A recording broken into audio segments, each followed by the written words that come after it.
stay here and you wish to, but I will seek some other place. We three are one in life and in death. There is no parting for us.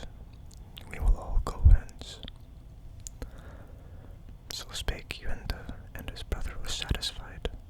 Wherefore all three set out, and lost no time in travelling, till they came to Chuqian, who received them well and accepted their aid in attacking Zheng Bao. At this time, Cao Cao had joined himself to Wang Fusung, and they were trying to destroy Zhangliang, and there was a great battle at Chuyang. At the same time, Zheng Bao was attacked. The rebel had led his men to a strong position in the rear of the hills. An attack being decided upon, Yuan Te was Xianfeng, or leader of the Tan. On the rebel side, a subordinate leader, Cao Xing, came out to offer battle. Zhang Fei was sent to smite him. Out rode Fei at full speed, his spear ready set. After a few bouts, he wounded Cao, who was unhorsed. At this, the main army had the signal to advance. Then Zhang Bao, while still mounted, loosened his hair, grasped his sword, and uttered his incantations. Thereupon began the wind to howl and the thunder to roll, while a dense black cloud from the heavens settled upon the field, and therein seemed to be horse and footmen innumerable, who swept to attack the imperial troops. Fear came upon them, and Yuan Te led off his men, but they were in disorder and returned defeated. Chu Qian and Yuan Te considered the matter. He uses magic, said Qian. Tomorrow then will I prepare counter-magic in the shape of the blood of slaughtered swine and goats and dogs. This blood shall be sprinkled upon their hosts from the precipices above by men whom they see not. Thus shall we be able to break the power of their black art.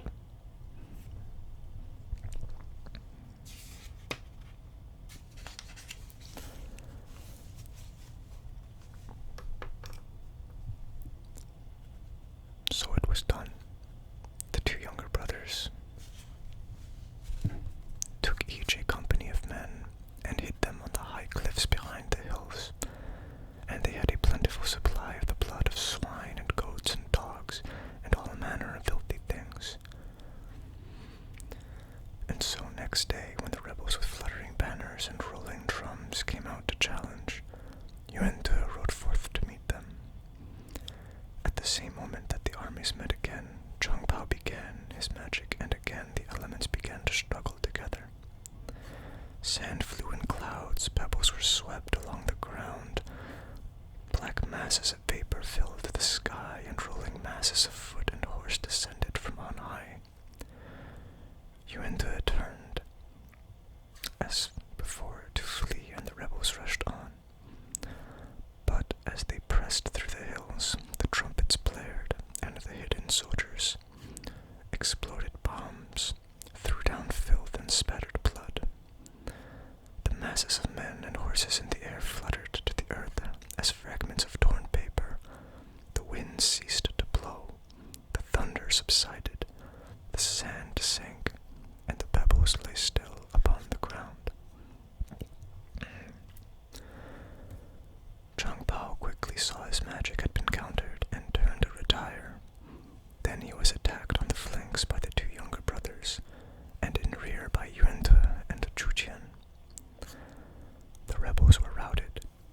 Yuan Te, seeing from afar the banner of the Duke of Earth, galloped toward it, but only succeeded in wounding the Duke with an arrow in the left arm. Wounded though he was, he got away into Yangzheng, where he fortified himself and was besieged by Chu Qian. Scouts sent out to get news of Huang Fu reported that he had been very successful, and Dong Zhou had suffered many reverses. Therefore the court had put Huang Fu in the latter's place. Zhang Jiu had died before his arrival. Zhang Liang had added his brother's army to his own, but no headway could be made against successive victories. And Zhongliang had been slain at Chuyang. Beside this, Zhang Jiao's coffin had been exhumed, the corpse beheaded, and the head, after exposure, had been sent to the capital. The common crowd had surrendered. For these services, Huang Fu had been promoted and now ruled in Yichou. He had not forgotten his friends. His first act after he had attained to power was to memorialize concerning the case of Lu Zhi, who was then restored to his former rank. Cao Cao had received advancement for his services and was preparing to go south to his new post. Hearing these things, Huang Fusung pressed harder yet upon Yang Cheng, and the approaching breakup of the rebellion became evident. Then one of Zhang Bao's officers killed his leader and brought his head in token of submission. Thus rebellion in that part of the country was stamped out, and Chu Qian made his report to the government. However, the embers still smoldered. 3 of the rebels, Chao Hung, Han Zheng, and Sun Zhong, began to murder and rob and burn, calling themselves the Avengers of Changzhou. The successful Chu Qian was commanded to lead his veteran and successful troops to destroy them. He at once marched toward Wancheng, which the rebels were attacking. When Chu arrived, Han Zheng was sent to oppose him. Chu Qian sent the 3 brothers, our heroes, to attack the southwest angle of the city. Han Zheng at once led the best of his men to beat them off. Meanwhile, Chu Qian himself led 2 companies of armored horsemen to attack the opposite corner. The rebels, thinking the city lost, abandoned the southwest and turned back. The 3 brothers pressed hotly in their rear, and they were utterly routed.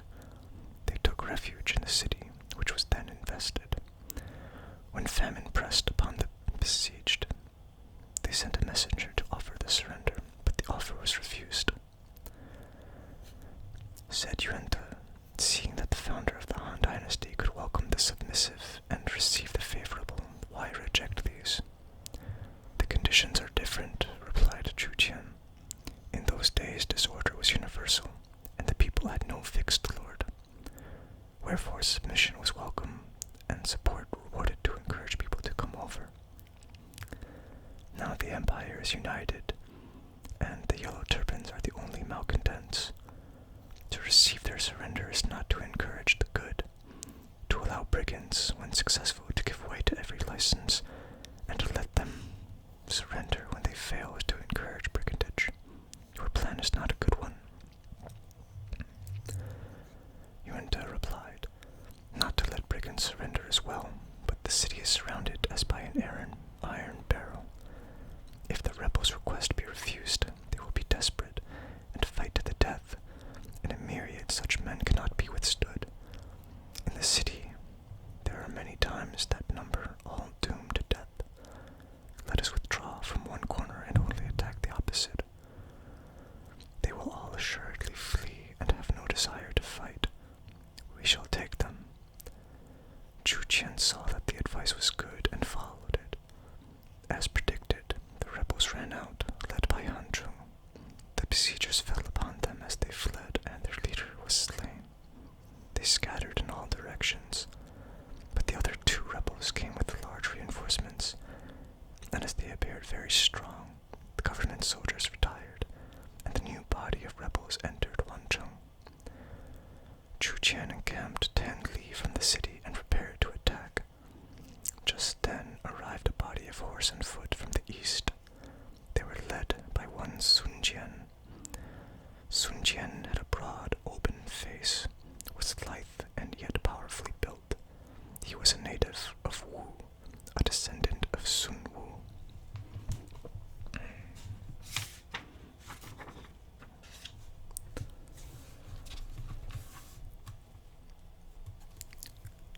His minor name was Wen Tai. When he was 17, he was with his father on the Qiantang River and saw a party of pirates who had been plundering a merchant, dividing their booty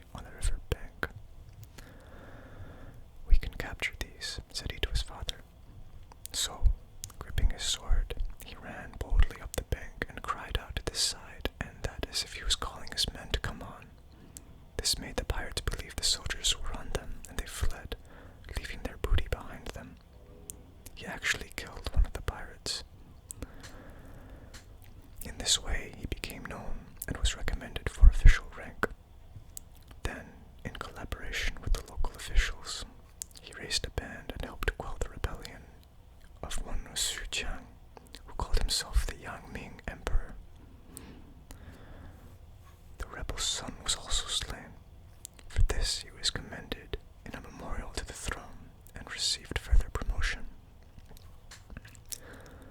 When the Yellow Turban Rebellion began, he gathered together the young men of his village, some of the merchant class, got a company and a half of veteran soldiers, and took the field. Now he had reached the fighting area. Chu Qian welcomed him gladly and ordered him to attack the south gate. Other gates were simultaneously attacked, but the east gate was left free to give the rebels a chance of exit. Sun Jian was the first to mount the wall and cut down a score of men with his own hand. The rebels ran, but Zhao Heng, their leader, rode directly at Sun Jian with his spear ready to thrust. Sun Jian leaped down from the wall, snatched away the spear, and with it knocked the rebel from his horse. Then, mounting the horse, he rode hither and thither, slaying as he went. The rebels fled north. Meeting Yuenta, they declined to fight and scattered. But Yuenta drew his bow, fitted an arrow, and wounded their leader Sun Zhong, who fell to the ground. The main army came up, and after tremendous slaughter, the others surrendered. Thus was peace brought to the country about Nanyang.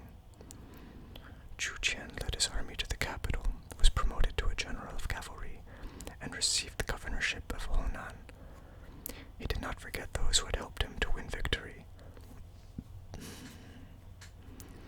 Sun Qian, having influential friends to support him, quickly got an appointment and went to it.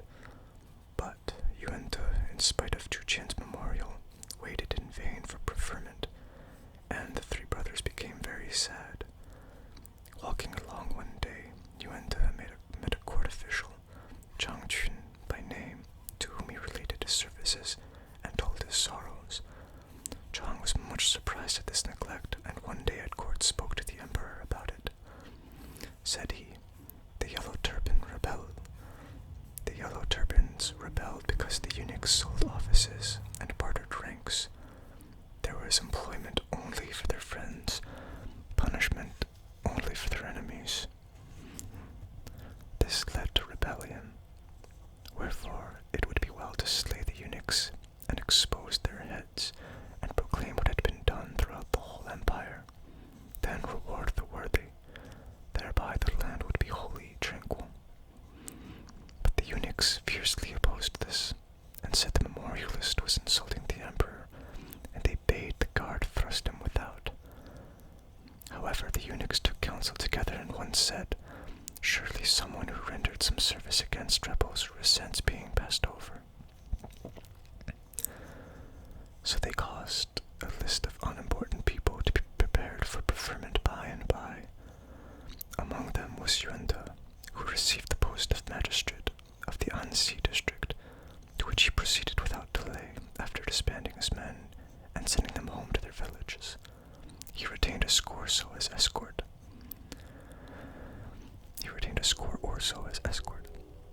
The three brothers reached Anxi, and soon the administration of the district was so reformed and the rules so wise that in a month there was no law-breaking.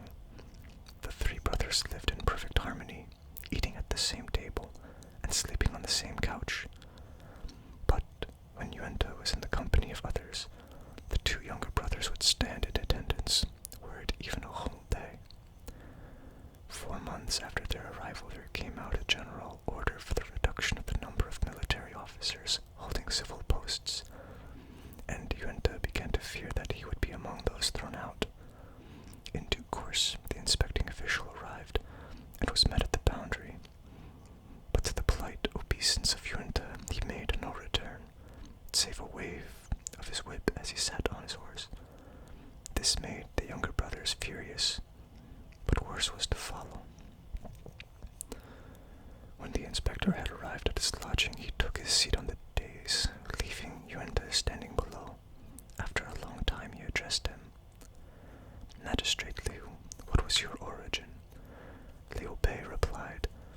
descended from Prince Qing. Since my first fight with the Yellow Turban rebels at Zhouchun, I have been in some score of battles, wherein I gained some trifling merit. My reward was this office. You lie about your descent, and your statement of services is false, roared the inspector. Now the court has ordered the reduction of your sort of low-class officials. Yuenta muttered to himself and withdrew. On his return to the magistracy, he took counsel with his secretaries. This pompous attitude only means he wants a bride, said they. I have never wronged the people to the value of a single stalk of stubble. Then where is a bribe to come from?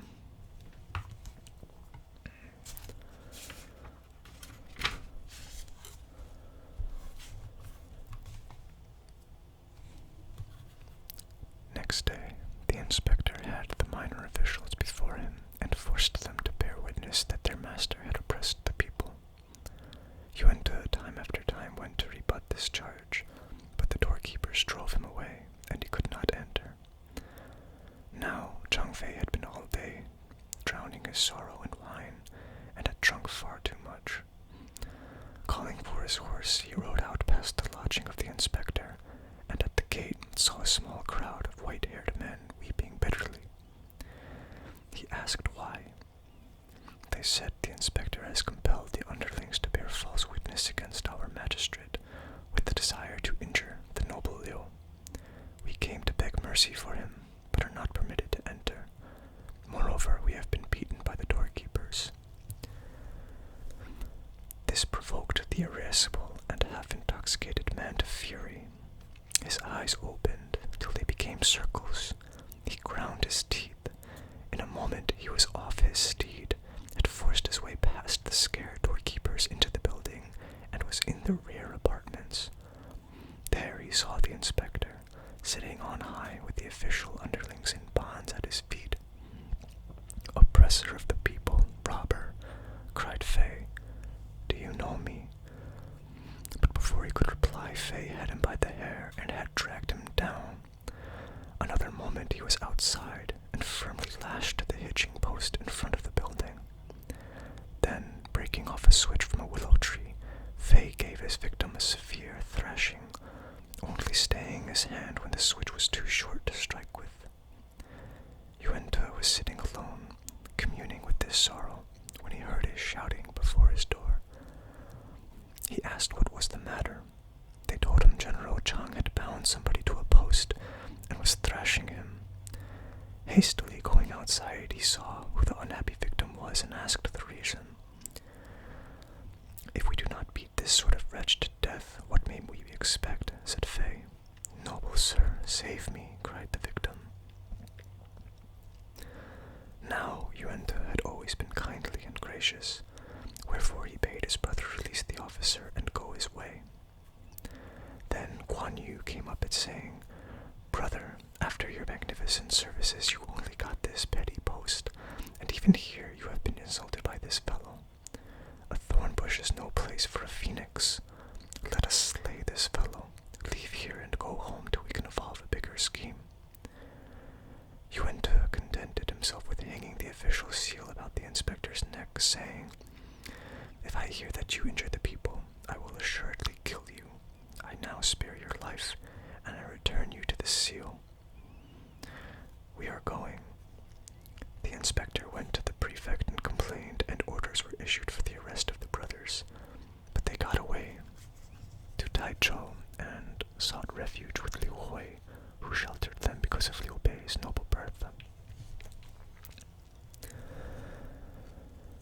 But nothing will be here related of this. By this time the 10 eunuchs had everything in their hands, and they put to death all who did not stand in with them. From every officer who had helped to put down the rebels they demanded presents, and if these were not forthcoming he was removed from office. Huang Fu and Chu both fell victims to these intrigues, while on the other hand the eunuchs received the highest honors. 13 of them were ennobled. The government grew worse and worse, and everyone was irritated. Rebellion broke out in Changsha, led by one Oxing, and in other places. Memorials were sent up in number as snowflakes in winter, but the eunuchs suppressed them all. One day the emperor was at a feast in one of the gardens with the eunuchs, when a certain high minister of Liu Tao suddenly appeared, showing very great distress. The emperor asked what was the matter. "Sire, how can you be feasting with these when the empire is at the last gasp?" said Liu Tao. "All is well," said the emperor. "Where is anything wrong?" Said Tao, "Robbers swarm on all sides and plunder the cities, and all is the fault of the 10 eunuchs who sell offices and injure the people, oppress the prince and deceive their superiors. All virtuous men have left the services, and misfortune is before our very eyes." At this, the eunuchs pulled off their hats and threw themselves at their master's feet. "His Excellency disapproves of us," said they, "and we are in danger. We pray that our lives be spared and we may go to our homes. Lo, we yield our property to help defray military expenses." And they wept bitterly. The emperor turned angrily to the minister, saying, "You also have servants. Why can you not bear with mine?" And thereupon he called to the guards to eject Tao and put him to death. Liu Tao cried aloud, "My death matters nothing. The pity is that the Hans, after 4 centuries of reign, are falling fast." The guards hustled him away and were just about to carry out their orders when another minister stopped them, saying, "Strike not. Wait till I have spoken with His Majesty." It was the Sutu Chendan. He went in to the emperor, to whom he said, "For what fault is Liu the censor to be put to death? He has vilified my servants and has insulted me," said the emperor. "All the empire would eat the flesh of the eunuchs if they could, and yet, sire, you respect them as if they were your parents. They have no merit, but they are created nobles."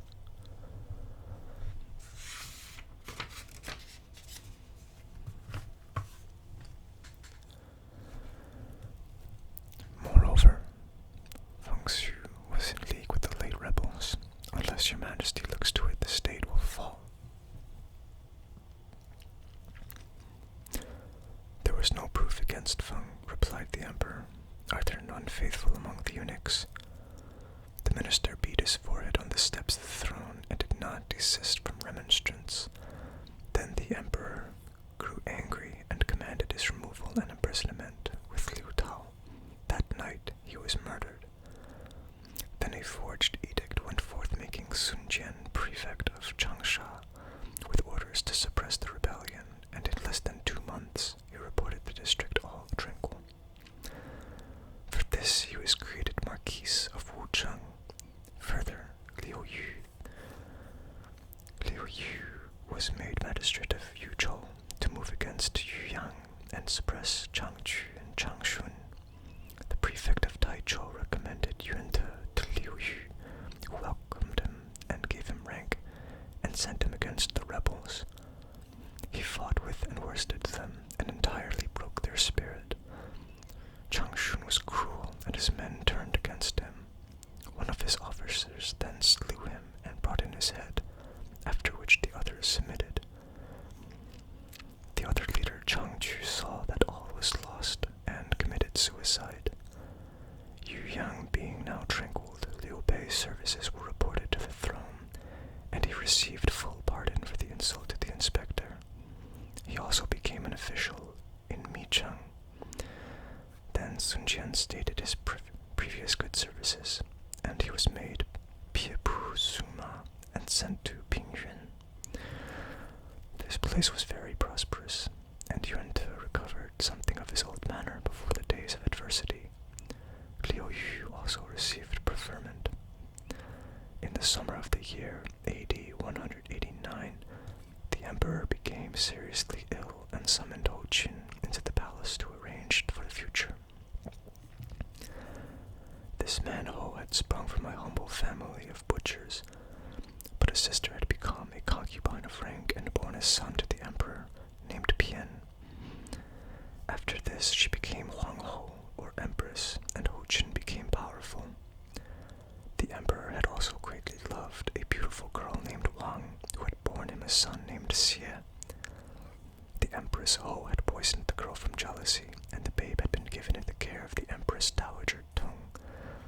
was the mother of the Emperor Ling. She was the wife of Liu Cheng, the Marquise of Tuting. As time went on and the Emperor Huan had no son of his own, he adopted the son of the Marquise, who succeeded as the Emperor Ling. After his succession, he had taken his own mother into the palace to live and had conferred upon her the title of Taiho, or Empress Dowager. The Dowager Empress had always tried to persuade her son to name Xie as the heir apparent, and in fact the Emperor greatly loved the boy and was disposed to do as his mother desired. When he fell ill, one of the eunuchs said, "If Xie is to succeed, Ho Jin must be killed." The Emperor saw this too and commanded Ho Jin to come to him, but at the very gates of the palace, Ho had been warned of his danger and had secreted himself. Ho had then called many of the ministers to his side, and they met to consider how to put the eunuchs to death. At this assembly, Cao Cao had spoken, saying, "The influence of the eunuchs dates back half a century and has spread like a noxious weed in all directions. How can we hope to destroy it? Above all, keep this plot secret or you will be exterminated." Ho Jin was very angry at this speech and cried, "What do inferiors like you know of the ways of government?" And in the midst of the confusion, a messenger came to say the Emperor was no more.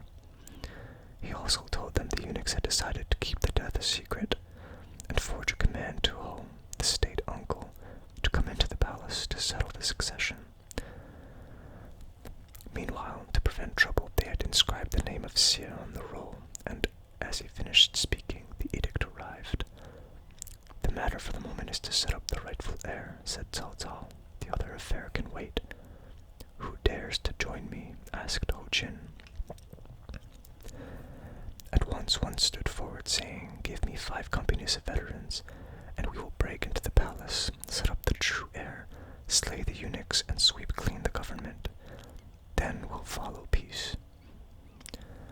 The energetic speaker was Yuan Shao, who then held the rank of Xiao Yu. Ho Jin mustered 5 companies of the guards. Shao put on complete armor and took command. Ho Jin, supported by a large number of ministers, went into the palace, and in the hall where lay the coffin of the late emperor, they placed Pian on the throne. After the ceremony was over, and all had bowed before the new ruler, Yuan Shao went in to arrest the eunuch Qian Shi. Shi, in terror, fled into the palace garden and hid among the shrubs, where he was discovered and murdered by another eunuch. The guards under his command went over to the other side. Shao thought the moment most opportune to slay all the eunuchs, and it had been well if his advice had been taken. But the eunuchs scented the danger and went to the Empress Dowager Ho. They said the originator of the plan to injure your brother was Qian Shi, and only he was concerned and no other. Now General Ho, on his lieutenant's advice, wishes to slay every one of us. We implore thy pity, O grandmother. Fear not, she said. I will protect you.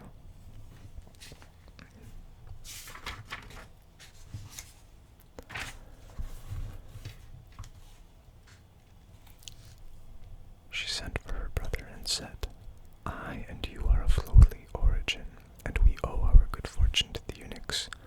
The misguided Qian Shi is now dead, and need you really put all the others to death, as Yuan Shao advises?" And Ho Jin obeyed her wish.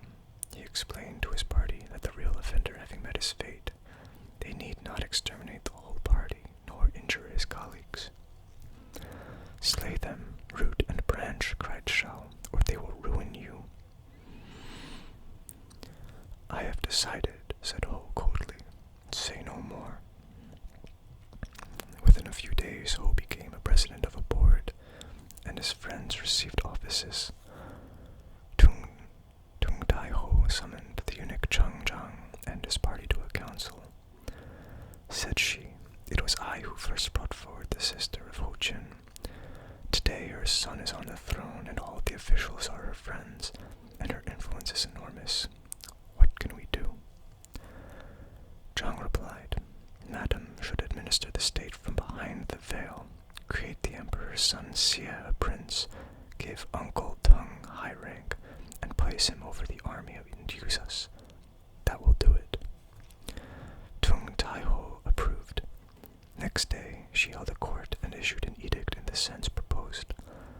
When Ho Tai-ho saw this, she prepared a banquet to which she invited her rival. In the middle of the feast, when all were well warmed with wine, she rose and offered a cup to her guest, saying, "It is not fitting that we two women should meddle in state affairs. Of old, when Liu Tai-ho laid hands upon the government, all her clan were put to death. We ought to remain content, immured in our palaces, and leave state affairs to the statesmen. That would be well for the country, and I trust you will act thus." But the Empress Tung only got angry. "You poisoned the Lady Wang out of jealousy. Now, relying upon the fact that your son sits on the throne, and that your brother is powerful, you speak these wild words. I will command that your brother be beheaded, and that can be done as easily as I turn my hand." Then Empress Ho in her turn waxed wroth and said, "I tried to persuade you with fair words. Why get so angry?